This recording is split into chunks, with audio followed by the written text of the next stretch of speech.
जिस हिंदुस्तान की धरती को हम सोने की चिड़िया कहते हैं, हिंदुस्तान की धरती सोने की चिड़िया कही जाने वाली, जिसको लाख मशक्कत के बाद हमारे देश के जवानों ने आजादी दिलाए और लाख मशक्कत के बाद हमें आजादी मिली, फिर भी हम सुरक्षित नहीं है। लड़ाई आज भी जारी है, चाहे सन 65 की लड़ाई हो, चाहे 71 की लड़ाई हो, चाहे सन 99 की लड़ाई हो, हमेशा ही हमारे देश के बीच जवानों ने इस देश के लिए आगे बढ़ने का काम किया और गर्दन कटाना काम किए। लाख मशक्कत के बाद हमें आजादी मिली, लेकिन हम आज भी सुरक्षित नहीं है। जानते हैं क्यों?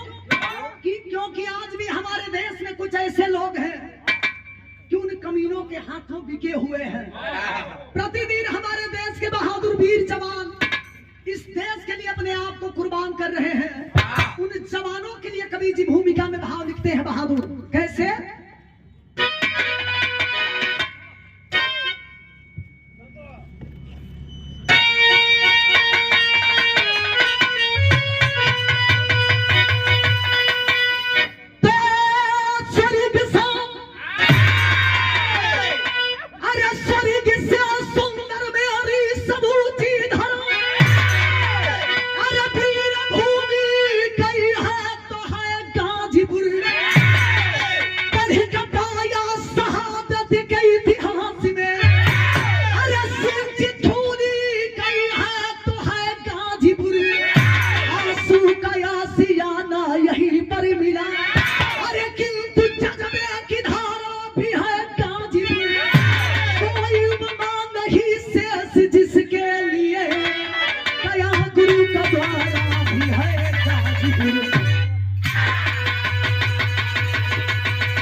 ओ बहादुरों के प्रति कवि जी बिरहा में कव्वाली के भाव लिखल बहादुर। आइए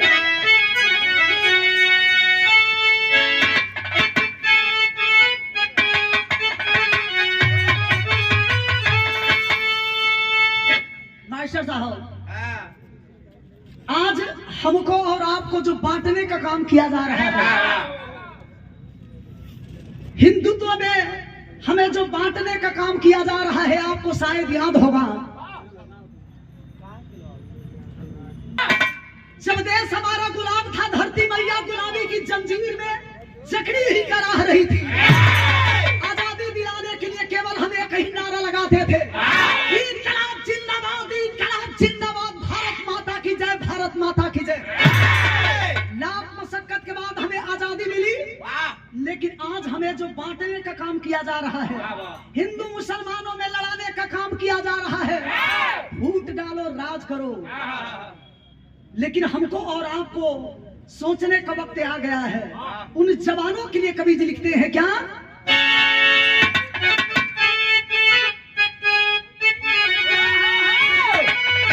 अरे उठो मुसलमान नमाज पढ़ लो, उठो मुसलमान नमाज पढ़ लो, अभी मेरा सर नहीं है।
नहीं है।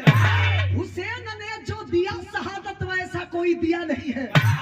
लेकिन जवानों के लिए कवि जी भाव लिखते हैं, ऐसे कव्वाली लोग किस्म किस्म का कहे लोग, लेकिन मिर्दाई के भाव पर और बिरहा से कभी समझौता मीरा मूर्ति नहीं करती है। ऐसे तो लोग बहुत रंग बदले लोग, लेकिन मीरा वह मीरा नहीं है। एक मीरा थी जो कृष्ण की दीवानी थी, यह मीरा आप सबकी दीवानी है। तो उन वीरों के लिए कवि जी इशारा करते हैं, कैसे बहादुर? अरे वीर शहीदों सलाम तुझको, वीर शहीदों सलाम तुझको, ईमान मेरा टिका नहीं है।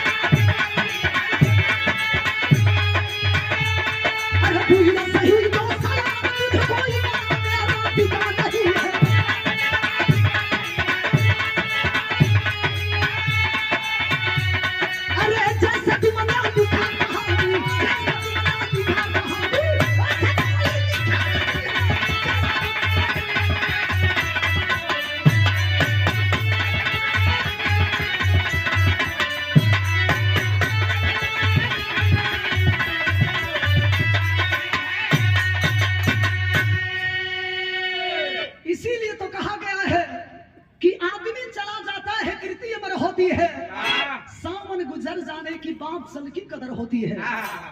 कहानी पर ध्यान दे कि कहानी बा कहां के केकर बा, यही जैसे बिरहा की शुरुआत हो गई। बिरहा के अंदर नजम के लाइन निकल गई बहादुर।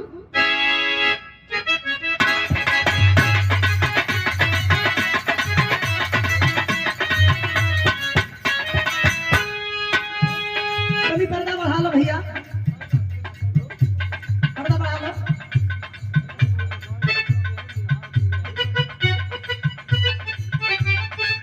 इशारा है, तमाम लोग बैठे हैं, ध्यान दीजिएगा। ये कहानी केकर और कब के और कहां के बाद, लाइन बाय लाइन आप लोग की कहानी अगर दिल दिमाग लगा के सुनो तो बैठ जाइए।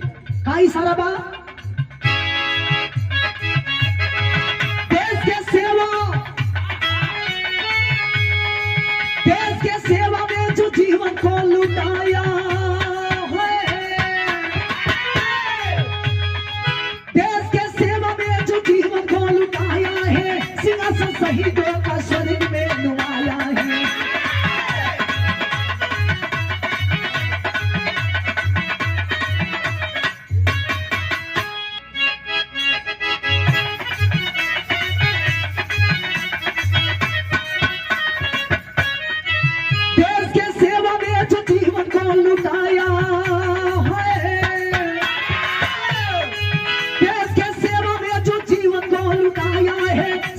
शहीदों का स्वर्ग में नुमाया है।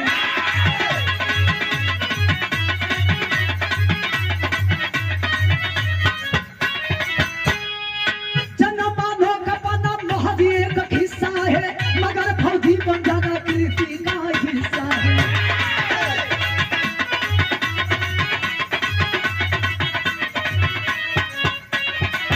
शहादत की नदी गाजीपुर से निकलती है, शहादत की नदी गाजीपुर से निकलती है।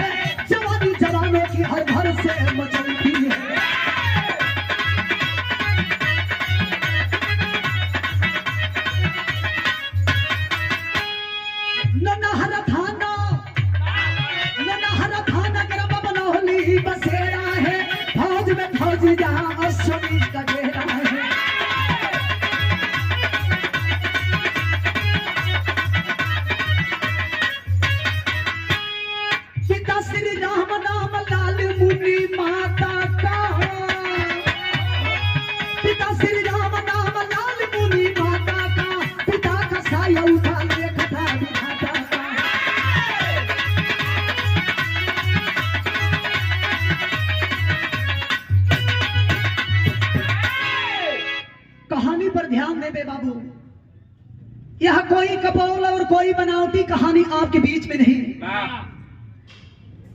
गाने से पहले मैं आपको बताई हूं कि देश के जवानों ने इस देश के प्रति आहुति दे करके हमें आजादी दिलाए हैं। लेकिन जब जब जरूरत पड़ी है इस देश को, तो जानते हैं सबसे पहले इस देश के लिए ज्यादा कौन हिस्सा लिए हैं?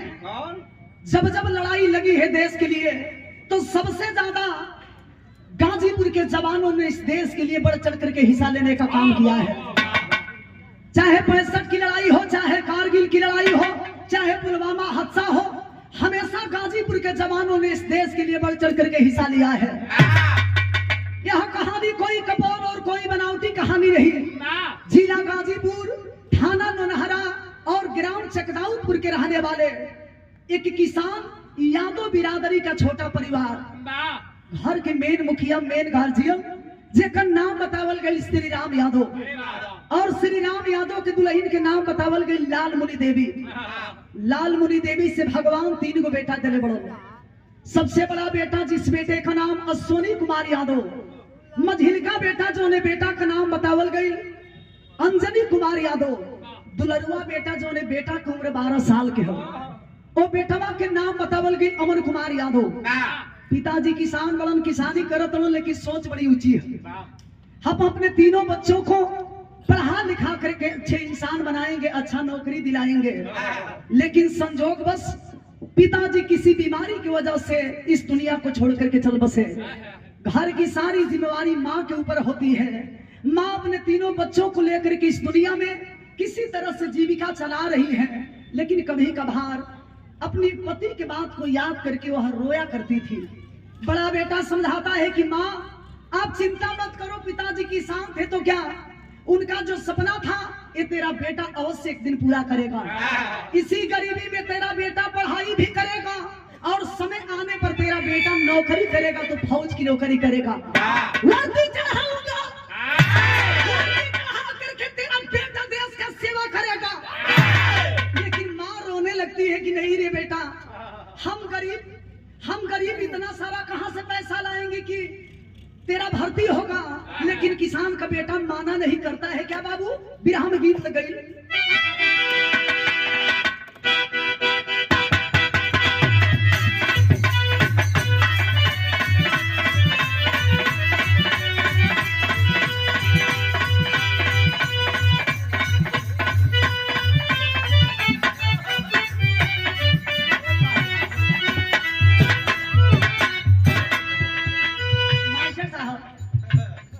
कभी बड़ा तू बेचैन रहेला, कौनो दुल्हन अपने दुल्हन के प्यार से कह दिया।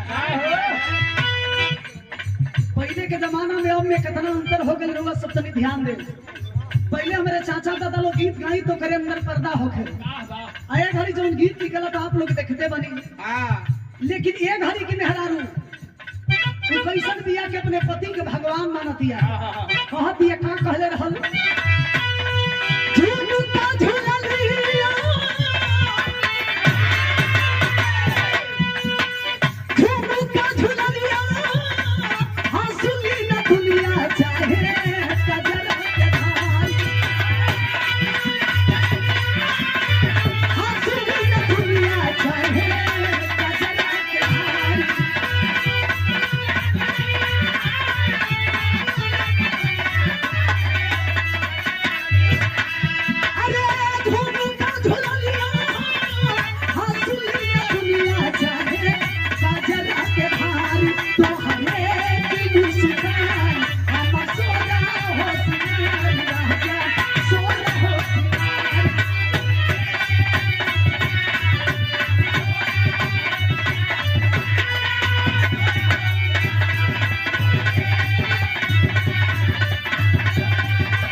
कि पिता के सपना को हमें पूरा करना है। किसी भी हाल में हमें नौकरी पाना है, और नौकरी करना है तो फौज की नौकरी करता है। क्या बाबू, भारत का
वो माई कितना खुश होली जब एगो बेटा चाहे खेल होके चाहे पढ़ाई होके जब चुनल जालन तो माई कितना खुश होली।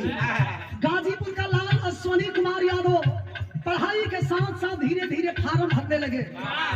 2007 में CRPF की बहाली निकली थी। वह बहाली कहाँ निकली है लिखना पड़ा। भर्ती हो गईले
केहू ना जाने रहे बाबू। 2007 में फाफा मऊ इलाहाबाद में भर्ती निकली थी। किसान का बेटा गया है, देखे किस्मत का इतना तेज था। अश्वनी कुमार यादव को सिलेक्शन कर लिया जाता है, फौज में भर्ती हो गया। बहरिया निकलन कुल दोस्त हाल चाल पूछत लोग, जानकारी मिलल कि अश्वनी कुमार यादव को सिलेक्शन कर लिया गया है, भर्ती हो गया है। इतना खुश लोग बड़न की खुशी के ठिकाना ना हो। चट्टे से घरवा फोन लगौलन। माई जब रिसीव कैली है तो ई फोने में कहतलन कि माई तोहर लाल भर्ती हो गई। कौन हॉस्पिटल में हो बेटा? आज खिचड़ी के दिन है, आजो कम से कम सुबह सुबह बोलो कर। तोहर बेटा हॉस्पिटल में ना, तोहर बेटा फौज में भर्ती हो गई। हाय हाय हाय रे, माई जब सुनली कि हमार बेटा फौज में हो गई इतना खुश बड़ी मास्टर लगली है। खुशी में है गोड़ी पतौरे, गोड़ी पतौरे हो। अरे बाहर घोड़ी बा, घोड़ी ना है पचमूरा पतौरे। लगली उतान होके चले हमार बेटा फौज में हो गई। हे काली माई, हे बरम बाबा, तो लोग के जोड़े जोड़े नारियल चढ़ाई। हमार लाल फौज में हो गई। इंतजार करे तरी कि बेटा कब घरे आई। अश्वनी कुमार यादव जब घरे आई तो गुड़ दही खियावत तड़ी, अब बेटा के तिलक लगाए के आरती उतारत तड़ी, बाप के छाती के चौड़ा कर दे। माई के खुशी के ठिकाना नहीं के दूध के कर्जा चुका दिले रे बचवा। इंतजार करे लगली वो दिन के जहिया बेटा देश के सेवा करे जाई। धीरे धीरे समय बीते लगले बाबू।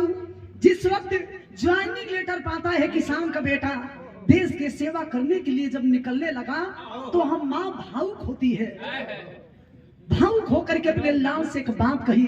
बिरहा में स्वर्गीय रामदेव गुरु जी के तर्ज लगे मास्टर।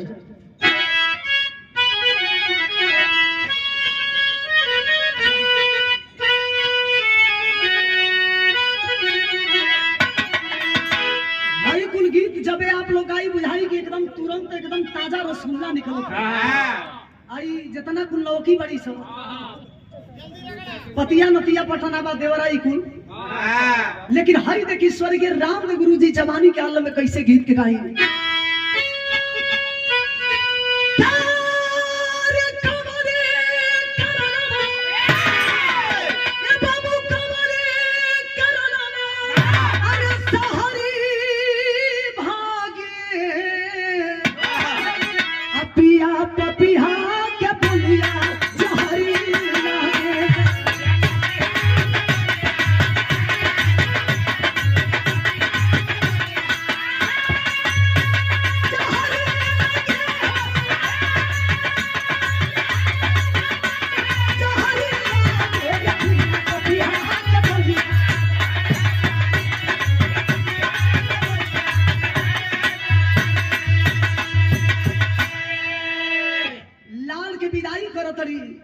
ए बाबू एगो माई के छोड़ के एगो माई के सेवा करे जाता रहो ना, ते माई के हमेशा एगो बात याद रखियो, माई का कहली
वादा करो कि उन कमीनों के सामने कभी तेरी गर्दन नहीं झुकेगी। पूजनीय पलटू प्रधान जी ग्राम सभा धार के धरती से, अच्छा धार के पावन धरती से पूजनीय साहब 500 रुपया दे के स्वागत के लिए बनी, बहुत बहुत प्रणाम। कभी कभी दिल बड़ा खुश होला जब गाजीपुर के नाम होला। रोती है माँ, कहती है कि जा रहे हो जिस माँ की हिफाजत करने के लिए, वादा करो कि उस माँ के आंचल में कभी दाग लगने नहीं दोगे। किसान का बेटा वादा करता है कि माँ वादा करता हूँ कि दूध तक कर्जा चुकाऊंगा और गाजीपुर जिला के कभी मान और सम्मान खत्म होने नहीं दूंगा। किसान का बेटा गाजीपुर का लाल वीर अश्विनी कुमार यादव अपने साथियों के साथ जब ट्रेनिंग पूरा किया घर आता है, घर आकर के जब छुट्टी बिताया जा करके देश की हिफाजत करने लगा। 1 साल नहीं, 2 साल नहीं, 3 साल का वक्त हेलो 3 साल का वक्त गुजर चुका है। अब घरवा कुल तिलकहरू आवे लगलो। अच्छा तो तिलकहरू में किस्म किस्म का आवे, जौन बढ़िया रही तौन तो कुछ ना बोली हम, आ तौन डिस्कलर रही हम रेंज में ना। देखा भाई कलरों के बहुत प्रभाव पड़ेला।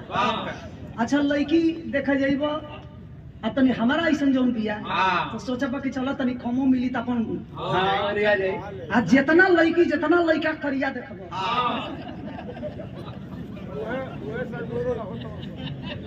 अब देखो किस्मत कितना थे कि वह जितना कुल करिया बड़ा सब वह कुल सर्विस में पावा और वह कुल गोरखी पावा तो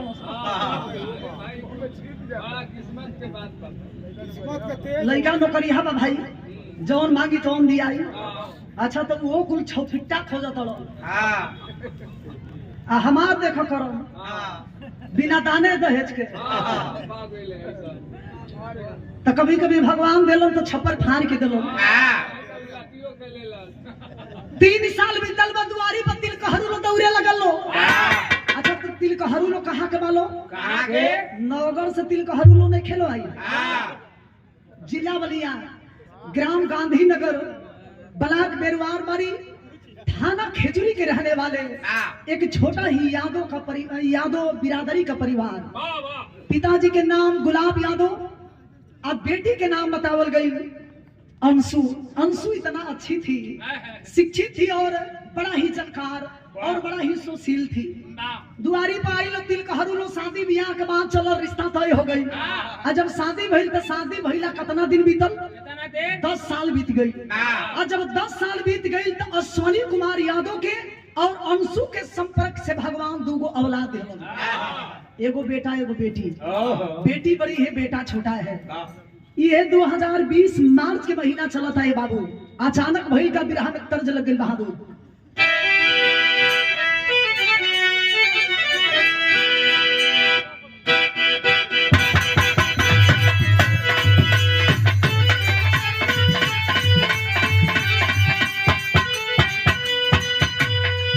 वह तर्ज में जो ना तर्ज से आप लोग परिचित बनी।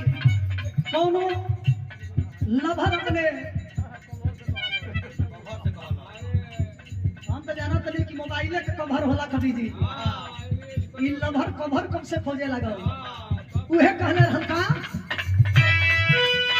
अरे ये हो हमर सोनवा,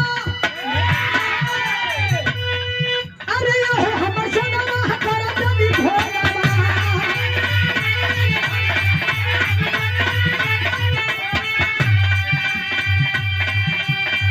अरे ये हो हमर सोनवा कर जमी भोगवा, चुमक धरा जमी रात ये हो जन भूखली। अरे ये हो जन भूखली, अरे याद भरा दुनिया बनात ये हो जन भूखली।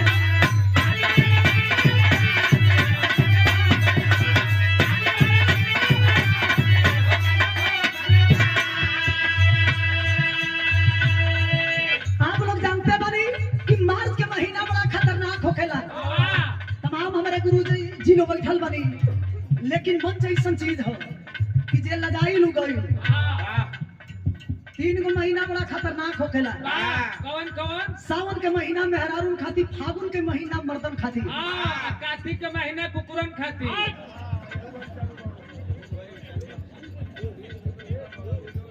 अब वो नहीं खा रही गई। हाँ।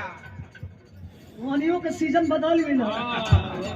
बड़ा मसा हो गया नशा। अब वो ये मत ध्यान देनी। ये महीना कैसे बड़ा चमकार लड़का है। हाँ महीना में रहबे करेला। मैंने कार्तिक के महीना कुकुरन खाती, तो भादो के महीना के करे खाती हो। भैंसन खाते, चैत के महीना चमार खाते। जाए दे भैया, तो से बोलल बेकार। न तो इतना पंच लोग बैठल बा, कहीं से लगी लो पीटे दिमाग खराब हो गई। ना हो। कैसे ही महीना में रहेला। हाँ। तो ई महीना बड़ा खतरनाक होखेला मास्टर। जब पुरवैया झोंका चलल बा, पति की याद सतावा तो दुल्हन फोन लगावतिया, और वही फोन में फौजी पति से कहतिया का कहे। अरे भगवा बेहाइला, अरे भगवा बेहाइला न पतिया भुलाइला।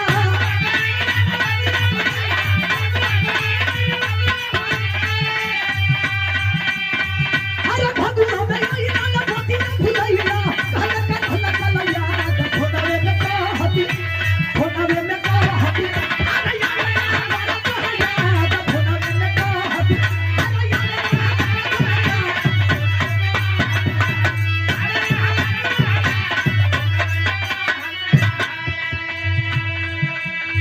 वही फनवा में कहा बड़ी कि काजी सही लोग कहे लोग कि फौजी के सीना में इंसानियत नाम के कोनो चीज ना होला। इतना दिन हो गई का कबो माई की याद ना आवेला। घरवा दूगो भाई बड़न से भाईवन की याद ना आवेला। सोना ऐसा आपके औलाद भगवान दिले बड़ो, का कभी बचवन की याद ना आवेला। तब डांट करके सोनी कुमार यादव गाजीपुर का लाल कहा,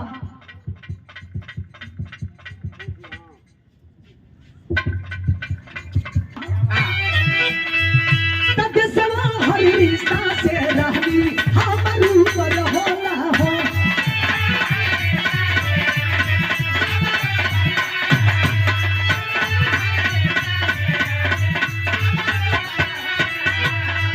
तब दिया होते रहल कबरे, तागे नागल गोला हो। तब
कैसन कठोर आदमी बने, जब देखा खाली देश की सेवा, का कबो परिवार की याद ना आवेला।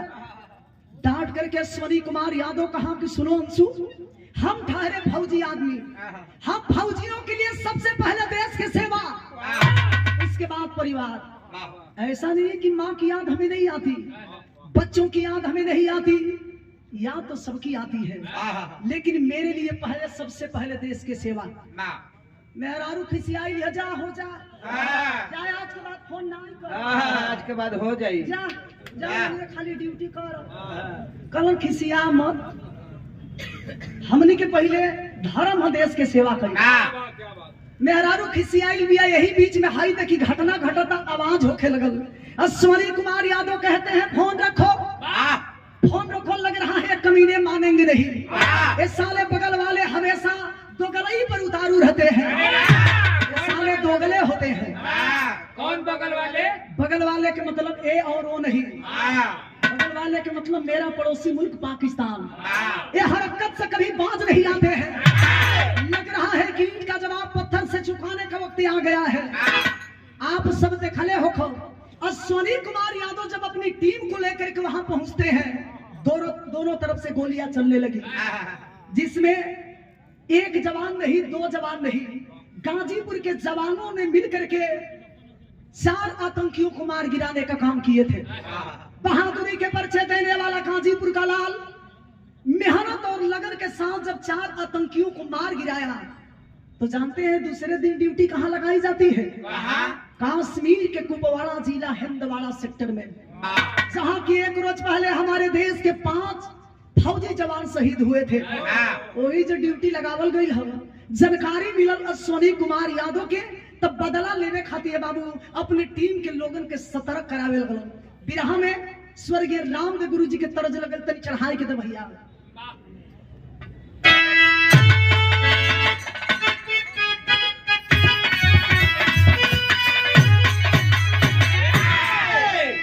ऐसे मास्टर साहब हमरा तो बात कि तो के खरवास लागत आज खरवास में बाढ़, आज भर ये महीना में बाढ़ तुम, यही महीना में। अकाल से तो भूड़ी खुल जाई। ऐसे हमारा सिद्धांत है। पहला नंबर तो मीरा मूर्ति के शरीर जल्दी गर्म ना हो, देखते बड़ा कहे के काबा मिलावते बड़ा। पहला नंबर मीरा जल्दी चढ़ेली ना चढ़ेली तो उतरे काटत नहीं खे। तो का करूं मास्टरवा के जान ले बुकाए खरस हो। फिर तोरे मास्टर पर के चढ़ी, ये तो अपने कठुआई के बिलाई बनो, तो बिलाई मत बनो।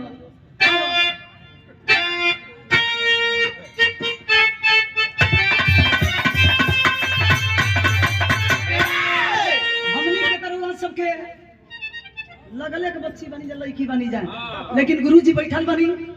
आपे लोग बतावे नहीं कि जब स्वर्गीय रामदेव गुरुजी के जमाना रहो, स्वर्गीय बुल्लू गुरुजी के जमाना रहो, स्वर्गीय बाला गुरुजी के जमाना रहो, तो अपने अपने फन के वहां सब माहिर कलाकार रहने।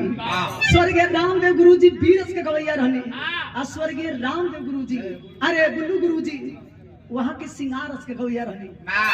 स्वर्गीय रामदेव गुरुजी जब चापी तो कैसे चापी मास्टर?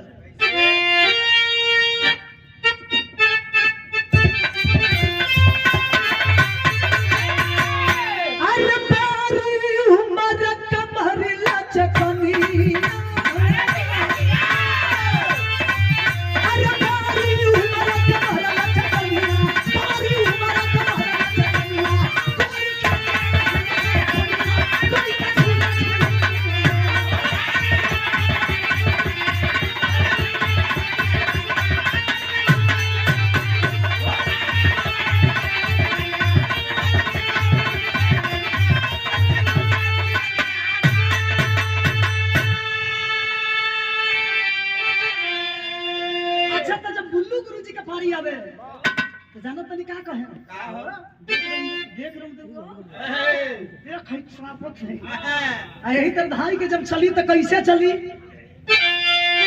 अरे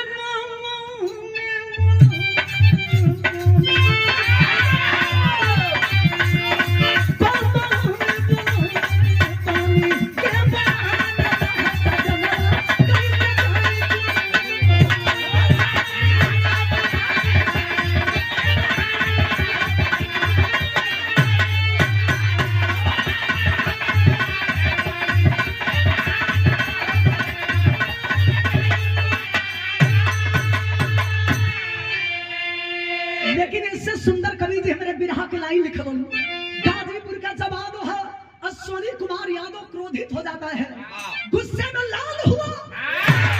जानकारी मिलल एक रोज पहले हमारे देश के 5 फौजी जवान शहीद हुए हैं।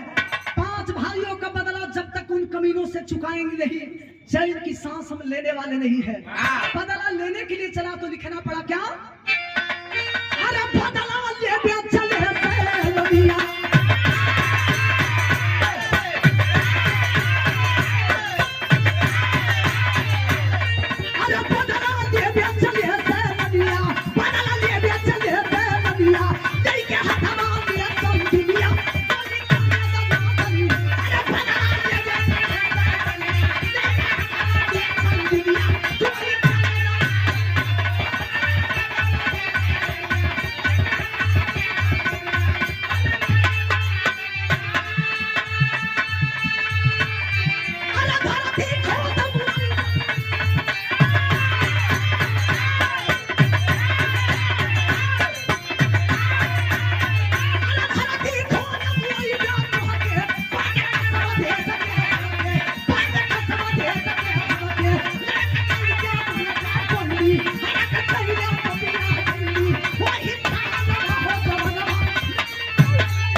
बदला लेवे चले सैलनिया लेके हथवा में संगिनिया गोली चले दना दन्ना धरती खोद मुआइबे तो हके बाटे कसम देश के हमके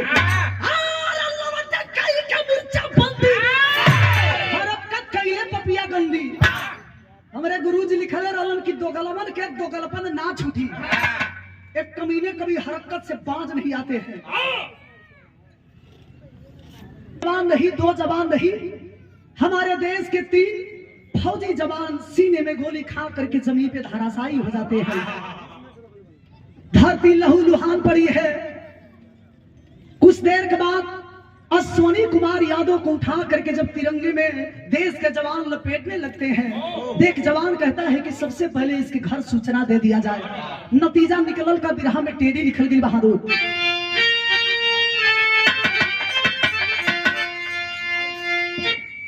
अरे नहाई कबल खून में देशवा, नहाई कबल खून में देशवा, मौत का महायुद्ध कब अंति बिगुल बजाई। अरे बजाई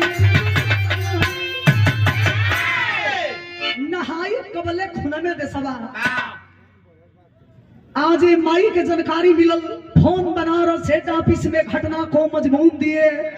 देश यही से दिक्कत होत। हम रिक्वेस्ट करब प्लीज मात्र 2 मिनट हमार बिरहा रह गइल बा। हम निवेदन करब कि हल्ला ना होखे, धीरे ही धीरे निपट लेले के जरूरत है। नहाई कबले खून में देशवा। आज एक माँ रो रही है जब जानकारी मिली कि मेरा लाल इस दुनिया में नहीं है। फोन बनारस हेड ऑफिस में घटना को मजमून दिया। देश हित में वीर अश्वनी अपने तन का खून दिया। माता को जब खबर लगी, माता को जब खबर लगी बेटा आंचल को छोड़ गया। हे बिना इजाजत मेरे कैसे हुआ इस दुनिया को छोड़ चला। कौन समझाए उस माँ को कि जिस बेटे की याद में रो रही हो, आपका बेटा इस दुनिया में नहीं है। रोवत ये कहती है ना ये साहब ऐसा नहीं क्या हो सका साहब। अरे जमुना बेटा के आप कहत नहीं कि हमारे बेटा ये दुनिया में नहीं खे। हमारे लाल के करेजा पाप के करेजा भाई साहब। अरे हमारे लाल इतना जल्दी कैसे शहीद हो गई ले साहब। हमार बेटा इतना जल्दी कैसे हिम्मत हार गई। कौन समझाए उस माँ को क्या तेरा बेटा इस दुनिया में जिंदा वापस लौटने वाला नहीं है। इंतजार बाओ माई की बेटा के लसिया के अइले के। कभी जी बिरहा में करूरस के भाव लिखलन।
दिहल। पैसा कमाई सबसे बड़ा चीज ना होला ये बाबू। एगो माई के दिल की वेदना कवि जी ये भाव में लिखा तरल, रो रही है उस बेटे को याद करती है। एगो समय रहा कि अपने लाल के ही आंगन में अंगुली पकड़ के हमने चलना सिखाया था। कटोरा भर भर के कभी दूध पिलाया करती थी मैं, आंचल में छिपा करके अपने लाल को दुनिया की बुरी नजरों से बचाने का काम करती थी। मेरा बेटा गरीबी दूर करने के लिए गया, हमें मालूम नहीं था।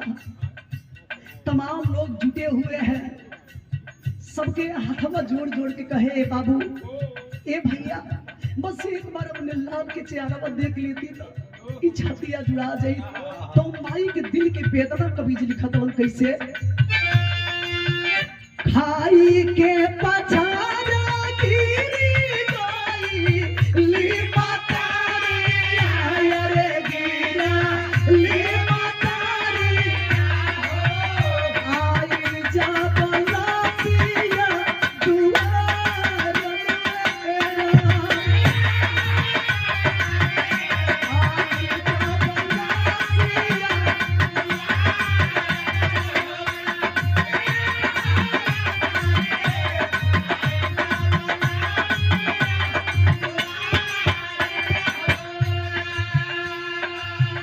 भालाई दुलुटाई बेटा रे बुढ़ाई रे हम रे बुढ़ाई काहे लुटला बहुआरी के सियार काहे लुटला बहुआरी के।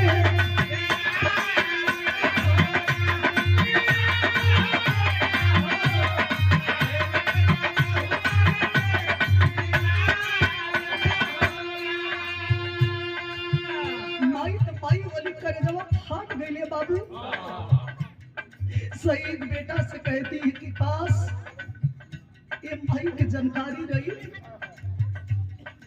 अरे पगला ये तोर माई ये दुनिया में सूखल रोटी खाई के जिंदगी बिता ली, फाटल लुगरी पहिन के दिन काट ले रहती रे बेटा। हमके पता ना रहो कि हमर बेटा जिंदगी में इसनो दिन दिखाई। कौन समझाए उस माँ को कि जाने वाले कभी लौट करके नहीं आते, तड़प रही है। तो कभी का इशारा है क्या, आंसू में डूबल बाटे गाऊं वादा जारी रे गाऊं वादा जारी छातिया के धीरे जीता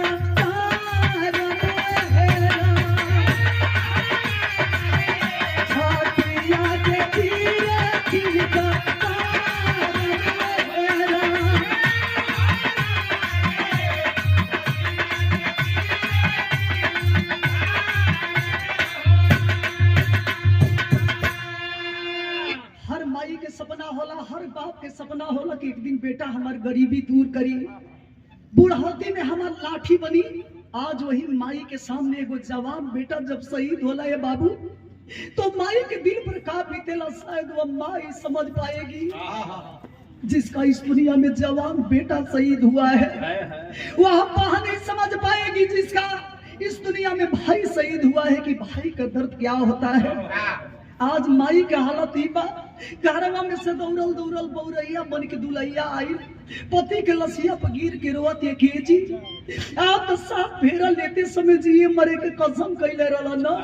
ये पगली से कहा कसूर हो गई क्या, हमेशा हमेशा खातिर नाता तोड़ लेला। कभी अपने शहीद पति के देखे तो कभी अपने दोनों टुअर बचवन के देखे, और देखे कहे कि काजी बस एक बार अखिया खोल के बता दी ना, ये आपके टुअरन बचवन के लेके हम कहा जाए कि करे सारे जिंदगी की नैया हमार पार लगी। जिसका मांग का सिंदूर ही उजड़ गया है उस अभागन को कोई कैसे समझा सकता है। रो रही है बिरहा के आखिरी तर्ज,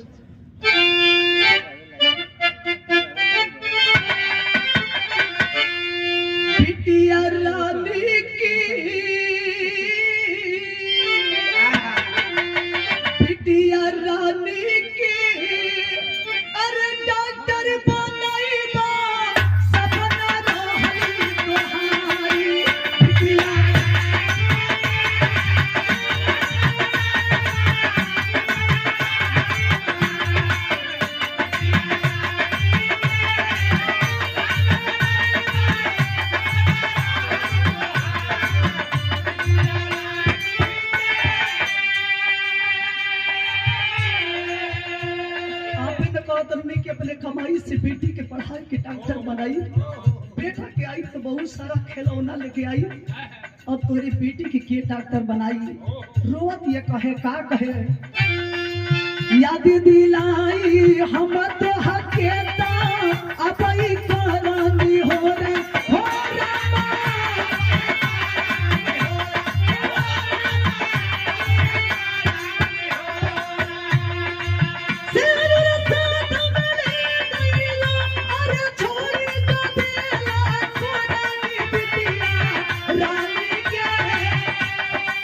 बिटिया रानी के कौना जन्म में साइकिल दे उधारी।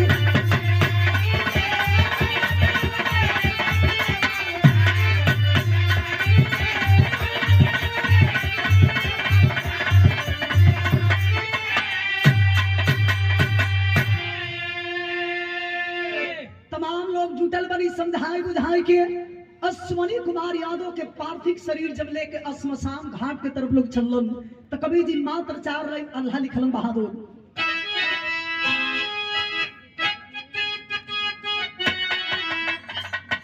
आई आई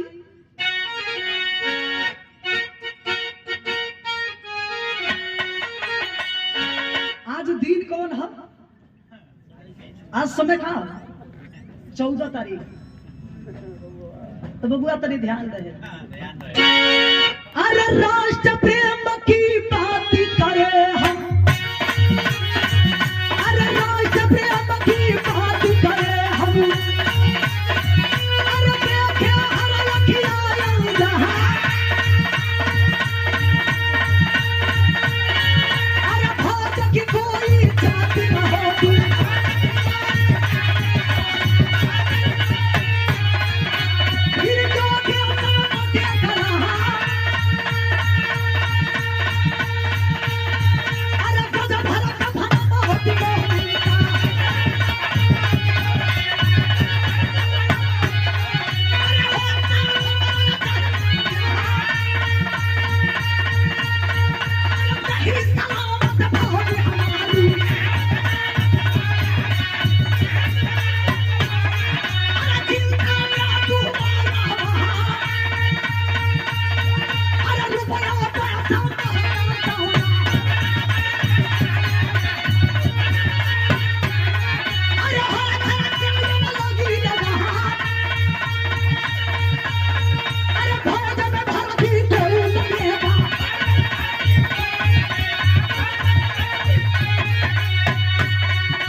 फिर क्यों जात में बटे कलाम, रुपया पैसा महज संतावना, फिर क्यों जात में बटे कलाम।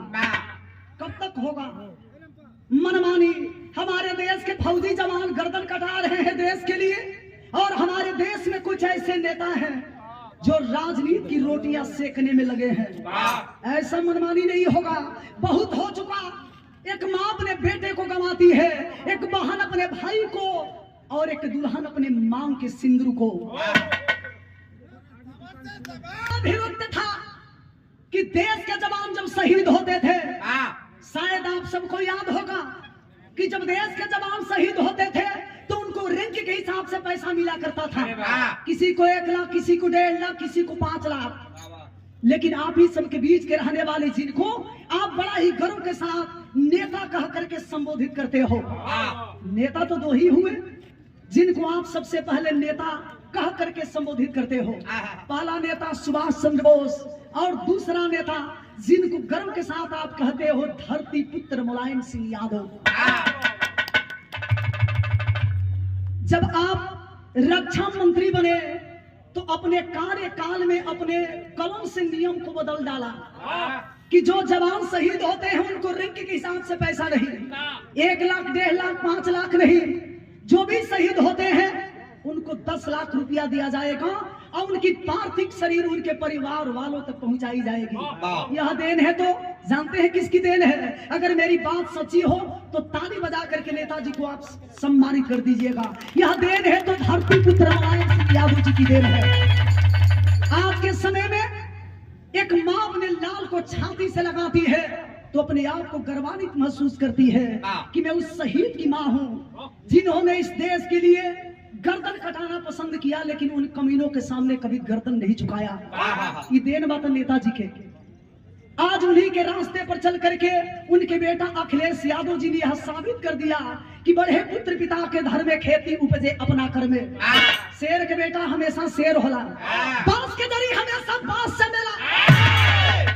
तो ऐसा कर्तव्य करो कि जाने के बाद इतिहास के पन्नों में नाम अंकित हो। ऐसा ना हो कि मोला के बाद लोग ही कहे मारा वचन घुसारा रहला, खाली बैल खोलत रहल खाली मेहरारू में रही। मोला के बाद शेर ऐसा लोग दहाड़े। बेचारा इंसान था, बहुत बहादुर था। ई ना हो कि हारमोनिया बजाओ में खाली मेहरारू की याद आवे। बिरहा के आखिरी बंद में शहीद जवानों के चरणों में हम श्रद्धा सुमन अर्पित करते हैं और आखिरी बंद में कवि का इशारा है।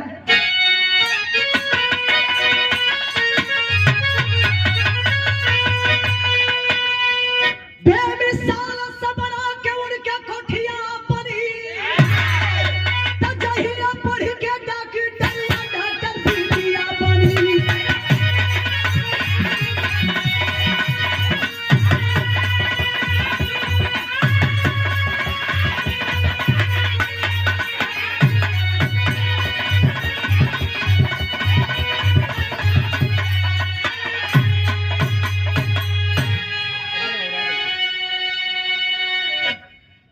सब बैठल बनी जरूर सबसे हाथ जोड़ के विनती बाई, राजनीतिक मंच ना हो, लेकिन वह विधवा रो करके कहती है वर्तमान देश के प्रधानमंत्री से कि आपका नारा था बेटी पढ़ाओ बेटी बचाओ। जिस दिन मेरी बेटी पढ़ करके डॉक्टर बनेगी हम समझ जाएंगे कि पति का शहादत सफल हो गया। जया बेटी हमारे पढ़ लिखे आदरणीय अमरनाथ गौतम जी की ओर से सादर 101 रुपये का आशीर्वाद, चरण छू के प्रणाम, आशीर्वाद के प्रतीक्षा बा। ए बाबू आज विधवा की यह मांग पा कि जइया हमारी बेटी पढ़ के डॉक्टर बन जाई, हम समझ जाई कि हमारे पति के सपना साकार हो गई। आखिरी बंद में लिखल गई गुरु बिहारी गुरु गणेश गुरु रामलाल गुरु